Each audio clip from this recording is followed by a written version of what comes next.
बिस्मिल्लाहिर्रहमानिर्रहीम। लाखों करोड़ों दुरूदो सलाम मोहम्मद मुस्तफ़ा सल्लल्लाहु अलैहि वसल्लम और आले मोहम्मद पर। मैं हूँ उमर दराज गोंदल। आज पूरी इस सारे दिन की जो एक्टिविटी है, ये जो जलसा है, उसमें अली अमीन गंडापुर की तकरीर ने बहुत कुछ कहा है और किया है। और मैंने आपको पिछली वीडियो में बताया था कि मुराद सईद आज के जलसे की बड़ी खबर है। और मुराद सईद की ना सिर्फ तकरीर कराई गई, उसके बाद जो उस स्टेज के ऊपर लगी तस्वीर थी जिसमें किसी मौजूदा क़यादत में से किसी की तस्वीर नहीं थी, यानी ना पार्टी चेयरमैन की, ना सेक्रेटरी जनरल की, सिर्फ उन लोगों की तस्वीर थी जो कैद में हैं। इमरान खान, बुशरा बीबी, शाह महमूद कुरैशी, इजाज चौधरी, उमर सरफराज चीमा, डॉक्टर यास्मीन राशिद। और मैंने आपको कहा था ये मैसेज असल है। अब अली अमीन गंडापुर ने जो तकरीर की है वो बहुत तगड़ी तकरीर की है। और उन्होंने एक तो इमरान खान के मिलिट्री ट्रायल के हवाले से बात की और कहा कि कहा जाता है कि इमरान खान का मिलिट्री ट्रायल ख्वाजा आसिफ का नाम लेके कहा। और उन्होंने कहा कि इमरान खान का जो मिलिट्री ट्रायल है वो किसी का बाप भी नहीं कर सकता। एक बात हुई। उसके बाद जनरल फैज़ के हवाले से उन्होंने कहा कि जनरल फैज़ हमीद हमें जहेज या विरासत में मिला था। आप कहते हैं हमारे उससे राब्ते थे, हमने उसे जनरल बनाया था। वो कहते हैं उस पर अली अमीन गंडापुर ने कहा कि वो तुम्हारा था और उनका कि गलत करे तो हमारे खाते में, सही करे तो तुम्हारे खाते में, अपनी इस्लाह करो। एक बात हो गई। उसके बाद जो हालिया प्रेस कॉन्फ्रेंस हुई थी DGISPR की, उसके ऊपर भी वो बोले और खूब बोले। और उन्होंने कहा कि DGISPR साहब, मुंह जबानी कहने से कुछ नहीं होगा कि आपका सियासत में कोई अमल दखल नहीं है, हम कोई जानवर हैं। और फिर उन्होंने कहा कि सियासत तो कर ही आप रहे हैं। ये बहुत तगड़ी किस्म की गुफ्तगू है। फिर उन्होंने अगले जलसे के हवाले से बताया जो मैंने आपको बताया था। और उन्होंने फिर इमरान खान की रिहाई के हवाले से भी बातचीत की कि इमरान खान की रिहाई जो है वो होनी चाहिए या नहीं होनी चाहिए, या होगी तो कैसे होगी। एक तो उन्होंने ये ऐलान किया कि जो अगला जलसा है वो लाहौर में होगा। और उन्होंने कहा कि मरियम मैं आ रहा हूं, पंगा मत लेना। और फिर उन्होंने कहा कि हमारे पठानों का उसूल है कि हम ढोल भी लाते हैं और बारात भी। और लेकिन साथ ही उन्होंने फिर यह भी कहा कि जब तकरीर का अख्ताम किया और पाकिस्तान जिंदाबाद और पाक फौज जिंदाबाद के नारे भी लगवाए। और फिर उन्होंने ये कहा कि आप जो है वो रिहा करें इमरान खान को। 15 दिन की उन्होंने डेडलाइन दी। लेकिन अब इस जलसे के हवाले से, या ये जलसा कामयाब था, नहीं कामयाब था, या इस जलसे में क्या कुछ हुआ, इस जलसे के डंके बजने के हवाले से जो मैं आपको खबर देना चाहता हूँ। नंबर 1 तो मैं एक एक करके बताता जाऊँगा। इसका रद्देमल आया। उन्होंने जब मरियम का नाम लिया तो मुस्लिम लीग नून तो गुस्से से लाल पीली हो चुकी है। राना सनावला बैठे हुए थे शहजाद इकबाल के साथ, और वो कहा जी राना सनावला तो इंतहाई गुस्से में दिखाई दी। उनका अली अमीन गंडापुर ने 3rd डिग्री गुफ्तगू की है। और उनका जी अली अमीन गंडापुर जो है वो अटक का पुल तो क्रॉस करके दिखाए, खैबर पख्तूनख्वा की हुदूद से निकल कर दिखाए, हम देखते हैं कि ये कैसे आता है।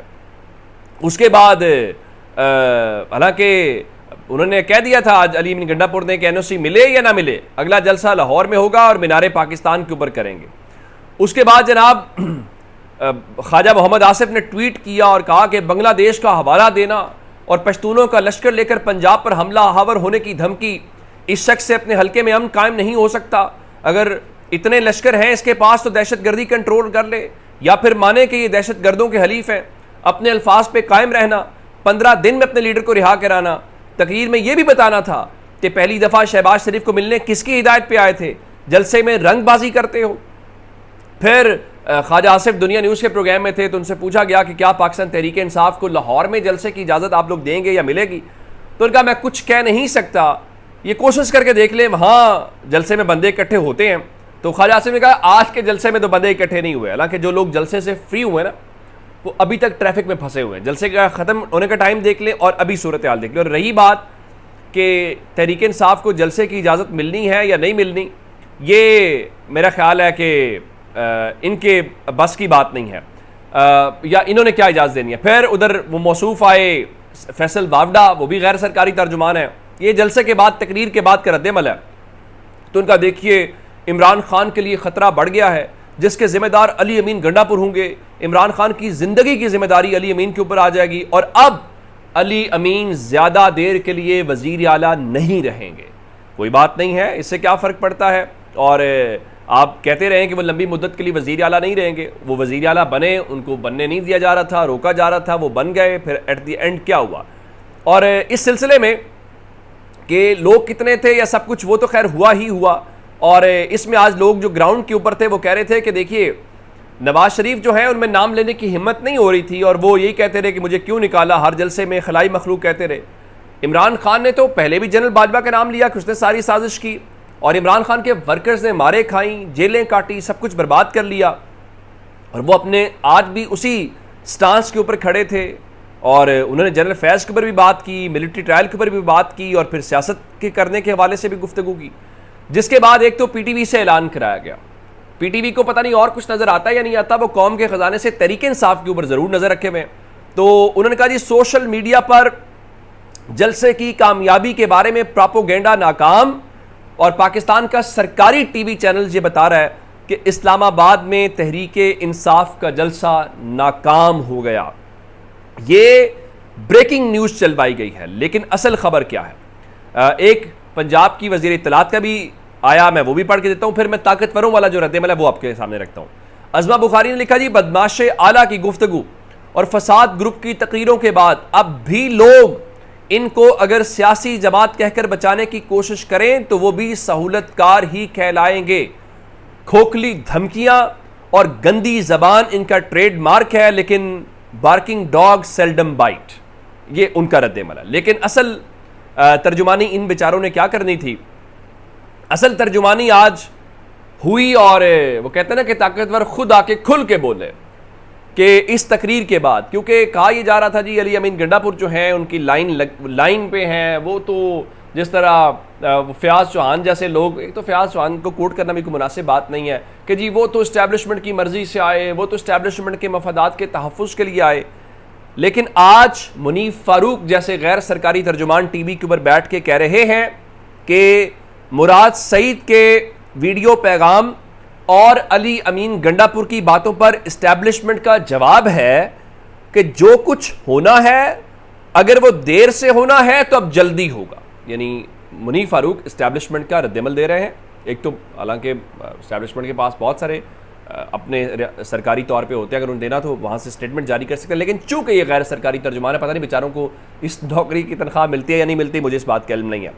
तो कहा जी, इस्टेब्लिशमेंट कह रही है जो कुछ होना है, अगर वो देर से होना तो अब जल्दी होगा। पीटीआई जो है वो खुद को गहरी खाई में धकेल रही है। ताकतवर लोगों से लड़ाई करेंगे तो सियासी जमातों का रगड़ा ही निकलता है। और मजीद कहा कि मुराद सईद ने आर्मी चीफ को टारगेट किया। फौज में बड़ा क्लियर है कि इमरान खान की जमात इंतशारी जमात है, इमरान खान इंतशारी लीडर है, मुफाहमत नहीं होगी। सिद्के दिल से माफी मांगे, फिर माफी देने का फैसला इदारा करेगा। डीजी आईएसपीआर के अल्फाज आर्मी चीफ के सेंटीमेंट होते हैं। ये शहजाद इकबाल साहब के साथ अब से थोड़ी देर पहले जो है वो कर रहे थे गुफ्तगू, और ये उन्होंने रद्दमल दिया है। बाकी अब फैसला आप खुद कर लीजिएगा। अपना बहुत सारा ख्याल रखिएगा। खुदा हाफिज।